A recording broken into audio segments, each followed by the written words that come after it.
So we recently took a look at the Kodak Chamera camera, and it's a fun little lo-fi, nostalgia-based camera with filters and stuff. Pretty fun for the price. I recently saw someone on Instagram take this mobile phone lens kit and adapt it so it fit on the Chamera camera. But yeah, 3-in-1 universal lens kit. So we've got a fisheye lens, a wide lens, and a macro lens. So let's have a look at this. This came from Amazon. It was only $6.99 at the time. So really not dear, because obviously you don't want to spend a lot of money on this camera. It didn't cost a lot to begin with. You do seem to get an extra one of these macro lenses, unless that's something I'm not fully understanding. It does come on this clip, so the idea is this clip clips on your phone over your lens. You can use it with the clip, but the trouble is the clip to like sit straight. Look how perfect that fits. It was almost like it was made for this camera. You can have it like that without doing what we're going to do. We're going to cut this down to size. I'm going to stick it on the camera, but you could have it just like that. It's just going to obscure the screen a bit, and of course it's a little bit, it's in the way, so we're going to cut that down. This is our fisheye lens. Comes with a little lens cap as well, and then your wide angle and macro lens actually come together, so they're both stacked up. I take it that you need the macro to make the wide angle, because that's why it comes like this, I think. But yeah, they unscrew apart like that and they just screw back together, so you got your two different lenses there.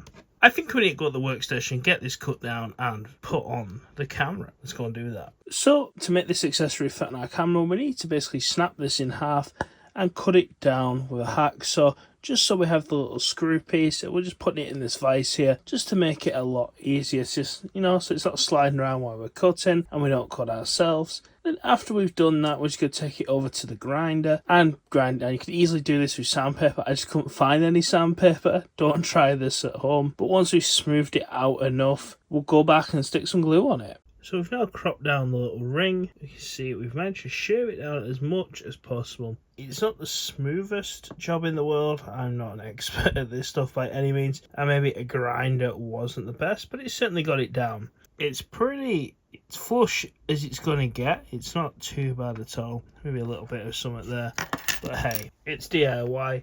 It's never perfect. I'm not a professional. But next we need to get this onto there.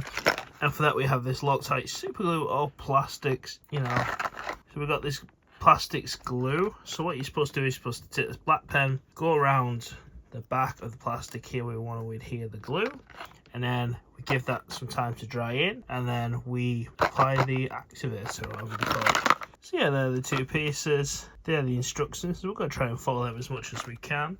So this is the first piece, this is the activator. I think this should look like a little black pen. And there's that is. I'm just going to go around the outside here. Apparently you're supposed to give this 60 seconds to set in as well.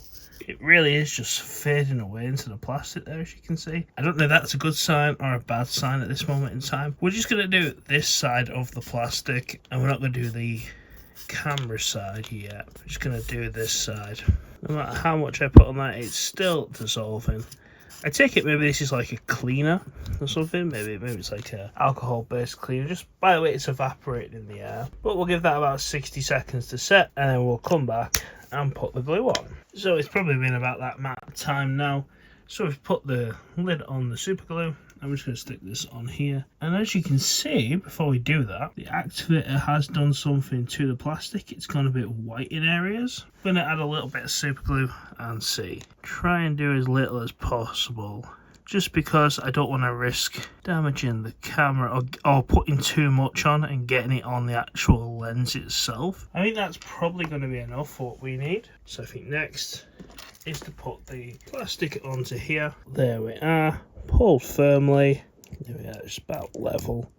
It's definitely in that little groove anyways, which is nice. So I'd say probably got enough on there. It says now we're going to leave it about 10 minutes to adhere. So we'll do that and I'll come back and we'll see if we can put the lenses on. So I ended up leaving it about an hour or so just because I was doing something else. This thing is definitely on there. I'm not going to try and pull it off. It's definitely on there. Glue seepage is at a minimum.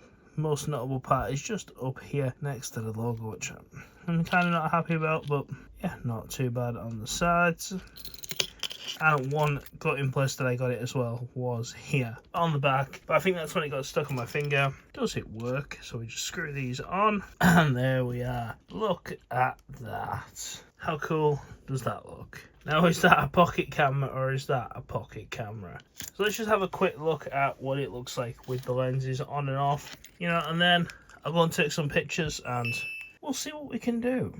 Viewfinder is not brilliant, but yeah. So this is it with the fisheye lens on a 180-degree fisheye lens, and you can kind of see that's what we're looking at. If we take this lens off, you can see it's completely different. If we just hold it over, you can see what kind of view we get compared to when it's off. Next, if we try our wide lens, and yeah, not too much different with that one. We'll unscrew this and go for the macro, and the macro might be a bit more zoomed in than the wide. You can see that not the best. You can see there what the difference is. So we're going to go and take some pictures of this with the different lenses and compare. Time to go and touch some grass again. These are the photos that we took with the new lenses. So the first photo is just of this leafy background that I have in the garden. This photo was taken without the lenses. The next one went smallest to largest, so this is the macro. Obviously it doesn't look good. Then we go into the wide angle lens, and this looks okay. The most interesting one is definitely the fisheye lens. I think that is definitely the lens or the reason to do this modification to the camera. But if you can see here, I'll draw a square over it. We have this like little blemish on the screen. Now this little blemish is because there seems to be some sort of defect with the manufacturing with my lens. It's like a bit of dust or something that's on the lens. I couldn't get it off. It looks like it's inside. Next, we just did one of a Pepsi can. First picture is without the lenses. Second, that's the macro. Next one down, that's the wide angle lens. And then this is the fisheye lens, and once again you can see that little like whatever is stuck on the lens there. I guess this is a problem when you're buying lenses that are £7 for a few of them. Not brilliant, but I like the fisheye effect. I think it plays well into this angle. Gives it like that early 2000s skit like video vibe. Next, I did some of this Lego set. Now, the problem with this is I've done a few of this Lego set. The flash was going off because it was inside, and you can see, you know, especially here on like the pink of this minifigure's jacket and on the windows, it's not great. That's the macro again. This was a macro close up, but the flash went off. This was the wide angle lens. This was the fisheye lens, and yeah. This is, you know, it looks quite cool here. You can see a few of the little buildings that I have. This was I tried again, and then this time I tried covering the flash with my finger with the macro.